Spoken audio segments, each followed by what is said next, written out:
Our daily Bible reading today comes from Proverbs chapter 20 through 22. And our daily devotional today here at Carrollton Christian Fellowship comes from the very beginning, or the first portion of Proverbs chapter 20. And what we see with Proverbs chapter 20 is that Solomon is continuing to give us some knowledge, some understanding, and some wisdom in basic wisdom for our daily life. So what is some good basic wisdom to help us go through our daily practical life? So day to day, practical, what is good wisdom for us when we engage in conversations, when we engage in relationships with others, when we engage in business with others, when we engage in conversing with others? Here is some good basic wisdom that we can go forward and walk in. So as we go into this, I hope that this will be a good encouragement for us today. I hope this will be a good encouragement for us on what and how we can walk out in things, and some good, just basic wisdom for us. And I hope that this will, in a result, bring about you being able to watch and observe different things in your life, and then you being able to make decisions based upon the Lord's wisdom and based upon your fear of the Lord. And so just like as we started out the study and our daily devotionals in Proverbs, all the way back from chapter 1, we need to keep in mind and we need to remember that all of these Proverbs are in light of that the individual has made a commitment and has come to an understanding that the beginning of all wisdom comes from a correct fear of the Lord. So a correct understanding that the Lord is the center of everything. The Lord controls everything. The Lord is capable of everything. The Lord is capable of meeting all of our needs, all of our desires. Everywhere and everything that we find ourselves in, the Lord is capable to give us the knowledge, the understanding, and the wisdom. So we fear His calling. We fear His words. We fear His wisdom. And we incline ourselves and we wait and we listen for that. We don't go out and we don't value and place up the value of other people's wisdoms and other individuals and other institutions' wisdom over the Lord. But we fear the Lord and His wisdom, His leading, His guiding, His character, above fearing and having a respect for universities, for institutions, for individuals. We always have a more and a higher elevated respect for the wisdom of the Lord. And so that's what that means there. And so with chapter 20, again, Solomon continues and he goes into these daily principles for us. And so he starts off and just gives us a really nice general wisdom. Solomon continues through this with just general wisdom for us to walk into. And then Solomon also continues going through and gives us wisdom of how individuals and how people, it is very common for them to bring out scales in order to weigh their decisions.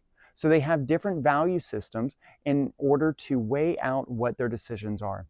And so everyone has different sets of weights, different sets of scales, different priorities, and different weightier things in what makes them choose and decide different things. We can look and see that all the time. People make decisions based upon the scales that they weigh things out. But for us, for Christians, our scales, we are called to always let those scales be in the Lord's hand. To trust the Lord that He is going through and He is making those decisions for us. And then He is directing us, leading us, guiding us, and instructing us on what to say, what not to say, what to do, what not to do. Also, what to buy, what not to buy, what things will be an entrapment to us, what decisions would be a trap or a snare for us. Lord forbid that and hopefully prayerfully ever not, but what decisions, if we go to a right or to a left, maybe there's going to be an individual or a situation at that time to where there's going to be a very bad car wreck. I know for myself, this is again just a basic kind of thing here, but this is something just over the past year. There have been several instances to where I've kind of backtracked and thought through the things. And if I would have left a place maybe 5 minutes earlier, I would have gotten in a wreck. Most likely, there was an individual or there was a pileup. There were multiple cars that had gotten in a wreck. I know I've been in one time to where a semi had flipped over. And so I could have been in that. We don't know for sure, but it could have happened. So we let the Lord make those decisions. We let the Lord go forward in allowing Him to inconvenience the time and the priorities and what we weigh and value what our time should be spent on. So we let Him give us those priorities and Him to give us those times. Also, we see that Solomon goes through and he gives us wisdom in the actions of the wicked. So what are common actions of those who are wicked? How can we tell whether or not an individual desires very wicked desires or wicked evil thoughts for us, or desires to cheat us, or whatever it may be? What are some good practical steps of wisdom, of knowledge, of understanding? What are some of those things? And so Solomon in Proverbs chapter 20, he gives us a lot of these really good practical steps. So he tells us about what is some muscle memory actions of the wicked. Also, what is the judgment of the wicked? How does the wicked make and choose their decisions? And so we also need to be cautious of that we don't make and choose go down those same paths of how we choose and how we judge. We do not, as Christians, make our judgments how the wicked do, but we are called to make our judgments based upon the Lord and based on His character. Also, with the wicked, that Solomon even goes into in chapter 20, and he talks about the due course of the wicked. And so I hope again that this can be some good encouragement for you.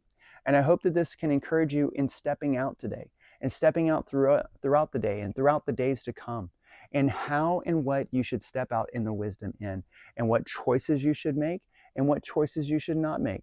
What should be weighing and balancing your decisions, and how you should be making your decisions. Not weighing them based on your knowledge and understanding, but weighing them and making decisions based on God's knowledge and understanding. Because the Lord doesn't have to sit there and counter weights and add weights here and there, but the Lord knows the beginning from the end. He knows what is best for us. And so what do? We fear, we trust, we respect, we fear, we respect His knowledge, His understanding, and His guiding in all things. So I hope again that this will be an encouragement to you, and we look forward to seeing you more. So take care. Have a blessed one.